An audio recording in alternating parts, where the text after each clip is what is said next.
Hey guys, and welcome back to my channel. So, as you can see, I'm back, and today I'm doing my first mukbang in like over a year. I know a lot of you guys are wondering where I've been, so let me get into some prayer, do a thumbnail, and then I'll get right into that. Heavenly Father, I just want to thank you for this food.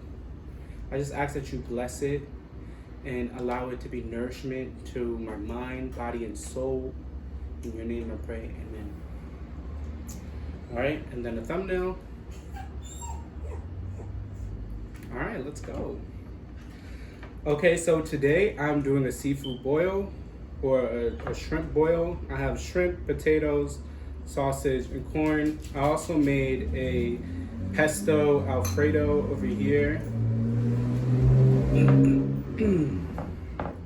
So, as you know, when I first started this channel, I was vegan, and that hasn't changed. This is all still vegan. So let me just get into this really quick.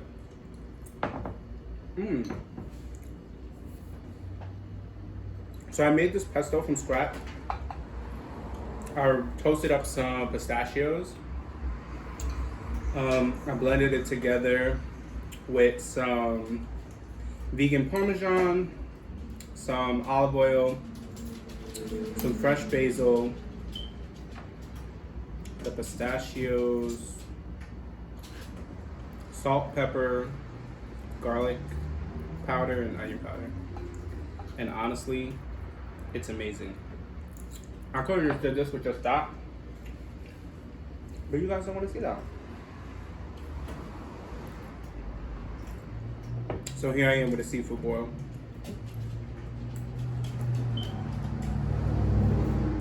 Let me start off with some shrimp.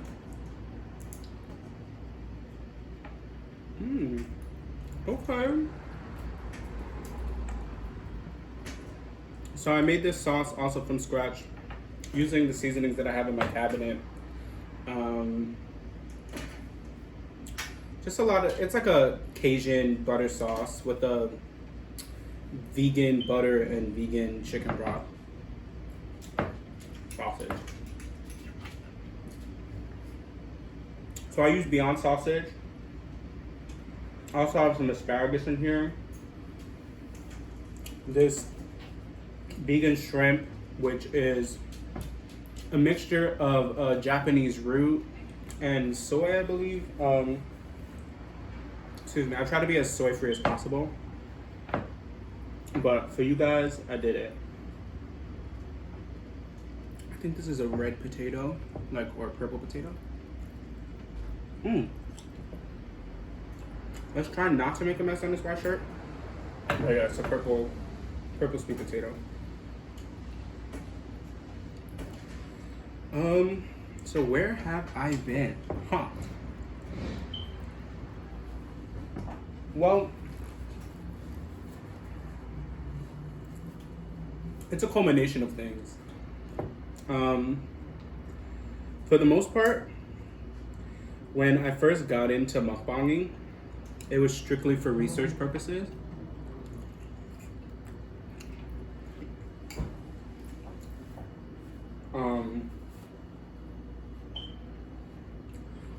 I was really fascinated by the psychology of it. Give me 1 second. Let me close this door and get Milo inside. Like I was saying, it was a culmination of things. I was really fascinated by the psychology of mukbanging and ASMR. For those of you who don't know, I am a scientist. More particularly. What?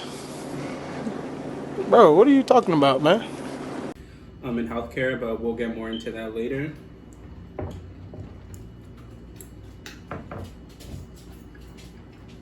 So, do you guys care that I eat this with a fork? I'm not like a person that likes to be all drenched in like sauce and like mess. So anyhow, I really was curious as to like the benefits that people got from watching mukbangs, watching ASMRs, or listening to them. And so I feel like the best way to do that research is to become one with the community.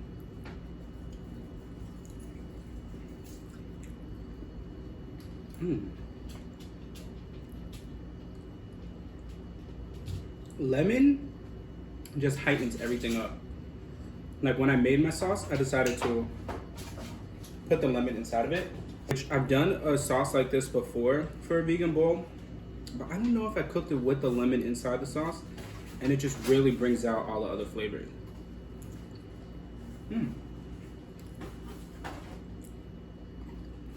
So when I first started mukbanging, it was fun, it was fascinating, and it started to get old really quick, especially because I got really into the community. I was taking a lot of advice from all of the channels that I was watching. And I got really focused on growing my channel in such like an unhealthy way. Like I was so focused on the numbers and on growth that the quality was suffering, my mental and emotional health was suffering, my relationship was suffering, and I just started to feel like mukbangs were toxic.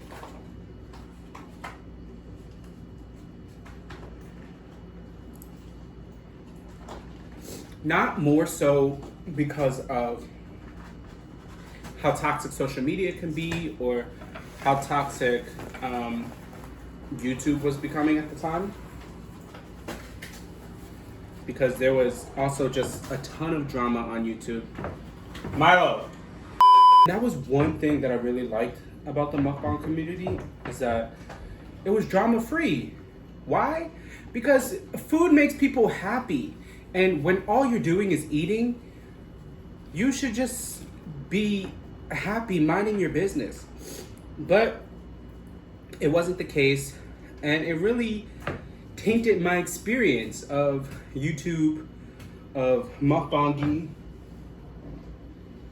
of the community altogether. Something I also really loved about mukbanging at the time, aside from all of the great things that I learned about it, all of the people that reached out saying thank you for these videos and how they suffer from different conditions or eating disorders, or just being able to sit and share a meal with somebody, how it just makes their day or life a little bit better or easier. All of that was great. Something that I really love though is that it was becoming really concentrated in the Black community. When I first heard of mukbang and ASMR over 10 years ago, when I first started college, I had a completely different understanding of it. It was only popular in Korea. I think it was only popular in Korea at the time. And I thought of it to be really like sexual. It didn't really sound to be what it turned out to be. And so I'm really thankful that I had the opportunity to do my own research and figure that out for myself many years later. But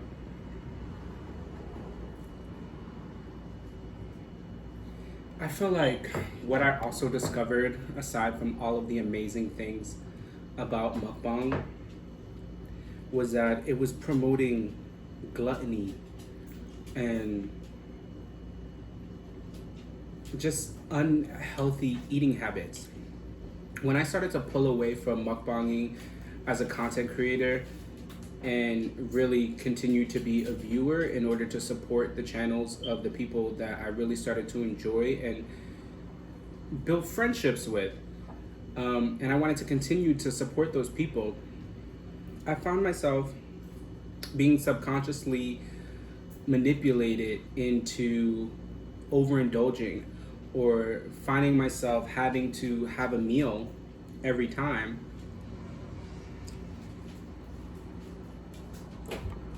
I'm watching one of these channels. Milo knows I'm distracted, so he's getting into literally everything. Give me 1 second. So,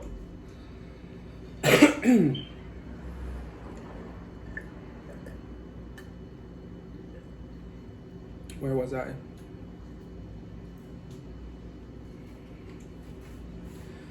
Oh, yeah. So I found myself basically having to have a meal every time I watch some of my favorite content creators. And even my portion sizes had changed. I found myself eating more, putting more on my plate, and feeling more inclined to finish it because it was on my plate. Because that was a habit that I got into while mukbanging, where I felt like people wanted to see you overindulge or finish your food.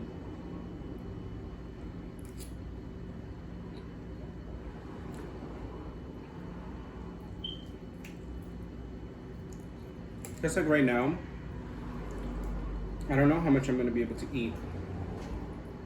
Because after cooking all of this, you kind of lose your appetite while cooking. And that is extremely hot. In any sense. I really just wanted to get the point out there that I love to be supportive of everyone that is in this community, and I still do. There's 10 to 20 people that I watch on a consistent basis on YouTube, and about 90% of those people are mukbangers. Actually, it's pretty much 100%. Let me think. I'm gonna say 90%. Because I did start watching the Vlog Squad at one point, and then I felt like I pulled back a lot because I feel like they didn't really represent any of my ideals. And once Liza Koshy kind of left the Vlog Squad, there weren't really any people of color. And so I couldn't really relate to them. I think, David Dobrik did a good job at selling a fantasy. And every time I watched one of his videos, I missed my friends, Like, it made me really want to be spending time with my friends and, go out and just do silly things. I also recently just turned 28. They're a bunch of younger 20-somethings, so I still can't relate to them, So anyway, I felt like once I stopped watching them, I still mostly watch just mukbangers, despite my reservations, because I want to be supportive. And I felt like, I wasn't being fair by denoting mukbanging as toxic, because there are particular choices that you have to make for yourself as an individual. And even as I was making this meal and I was saying like, oh, I have to make sure that I have an obscene amount of, corn, potatoes, whatever, and then something additional to go on the side of it, just because that's what I felt like people wanted to see. But that was a conscious decision that I made, and that was something that I bent on for the viewers. And here I am, a mess. Anyway, but that was still my decision nonetheless. No one was like standing over my shoulder like, hey, I think you should put more of this and more of that. Hey, I think you should boost this up, or I think you should, put this, like no one really said that. These are just assumptions that I made. And so that's really just a fault of my own. And so in my normal day to day, I'm drinking smoothies or eating smoothie bowls. I'm juicing. I'm exercising. I'm working a lot. That was like another main thing. So all of the factors that have contributed to me taking a step back from YouTube. There was a total shift in my personal life. In regards to, I had another channel called Squish and Chips, and that relationship ended. And so my main focus had to be solely on this channel, but I started to lose interest when I didn't have that support in my home. And I started to get really busy at work. I mean, I was really busy at work at the time when I first started mukbanging too, but I bought a camera and I was like, 2020, I'm gonna come back strong, I'm gonna do this thing. And then the pandemic hit, and being in healthcare and being a healthcare provider, the demand for me to be at work was astronomical. And my time at home was very minute. All of the plans that I had to vlog my experiences and vlog, working at the hospital, or vlogging like going to like the vegan street fair and all these kind of experiences around LA have all shifted because of the pandemic. And so there's a lot of people that have really capitalized on their free time and their time at home and have been able to grow their YouTube channel because of it. And that is amazing. Get this money, you feel me? But for me, like when I got into YouTube, it was never about money. It was never about fame. It was never about attention. Of course, when you're creating great content, you want people to see it, And I felt like when I got into mukbanging, the market was hot and it was a great potential to grow my channel and then start to introduce the things that I was really particularly interested in. And that just never happened the way that it was supposed to. And I'm okay with that, because I just had a lot of things going on outside of YouTube, and that really needed my focus. And when I wasn't giving it that focus, I started to see how those things started to suffer, and that's not okay with me. And so when other people had a better balance on it and had a better grasp of what direction they wanted to take their channel in, I felt like it was my responsibility to support them tooth and nail, because that's just the way that it should be. Because when it comes to us, a win for one of us is a win for all of us, because we're doing this for the culture, and the us knows who I'm talking about. We didn't have people for generations building us up and building wealth for us and setting us up for success for the future. And so all we have is each other now. And when we have this opportunity to help others grow and help them help the community grow and help them build wealth for generations to come for us, hey, I'm gonna be first in line. I'm gonna be buying every ticket.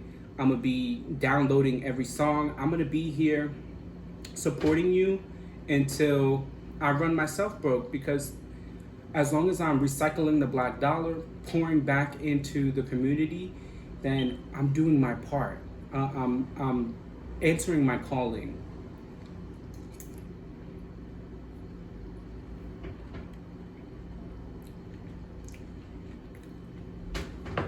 So that awkward bite just reminded me another reason why I pulled away from mukbanging is because as a vegan, you tend to have like various nutrient deficiencies sometimes if you don't pay enough attention to your intake. So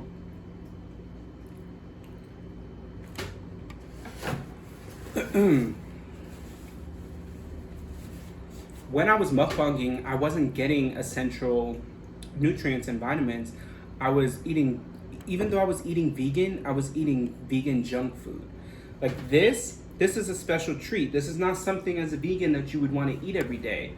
It's not even something that I would want to eat twice in a month, because although it's vegan, it's still very caloric. It's still very high in other problem things. For example, the shrimp that are made out of soy, the vegan butter that's probably very high in cholesterol even still. And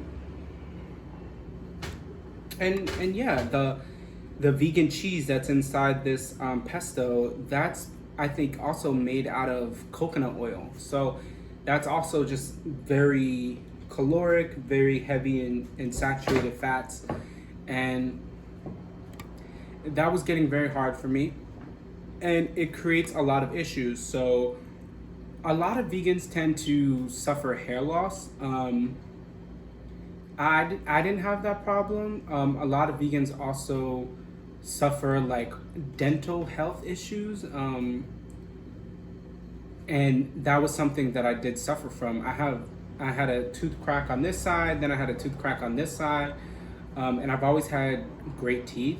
I've never really liked milk in general, but as I grew older, my body couldn't withstand that lack of vitamin, and I'm, especially being melanated, I'm very insufficient in vitamin D. So that was something that I was not focusing on while I was mukbanging, because normally when I'm eating smoothies and all these kind of other health foods and whole foods, I'm normally getting enough vitamins in my diet to sustain what I would normally get if I was eating dairy or protein from meat sources. So in any sense, it's a long list of things, all leading back to health, and especially being a healthcare provider, I felt like a hypocrite, telling my patients to, make sure that they are taking the necessary precautions to make sure that they stay healthy and they don't land back in our facilities. And here I am, like behind the camera or in front of the camera, I guess you could say, being gluttonous, and it was just a walking contradiction, and it wasn't really serving me. So I feel like if I am going to continue to mukbang, I really want to go back to my original plan, which was to introduce a lot of healthy alternatives, or vegan alternatives that are just extremely good for you, and not just veganizing really unhealthy foods and them still being unhealthy. Someone that's really good at that is Tabitha Brown. She is plant-based in the sense where she will make a bolognese out of nuts. Whereas like, if I was making a vegan bolognese, I'm using like Beyond Meat or something, which is extremely unhealthy for you. So I really tried to take some lessons in that and try to make a more plant-based diet geared towards strictly vegetables and legumes, and not really meat substitutes. Also have a freezer packed of like pre-packed smoothies that makes my life a little easier. When I have these smoothies already prepared for me, it's nothing that I have to come up with a recipe, or it doesn't take me out of my way or add any more time to my day. I grab a pre-packed smoothie, add some plant-based milk to it, blend it up in my Vitamix, pour it back in the cup, stick in a reusable straw and go. Or if I'm home or if I have a little more time to sit down, I can put it in my coconut bowl, add some toppings on top, some fresh fruit and granola and coconut and things like that, and just sit down and enjoy it like a real meal. And it's extremely filling, it's enjoyable, and I don't have all the guilt as, you know, when I'm eating something like this that really serves no nutritional purpose. It tastes good though. You see, because when you got something like this that just melts in your mouth, you just can't help it.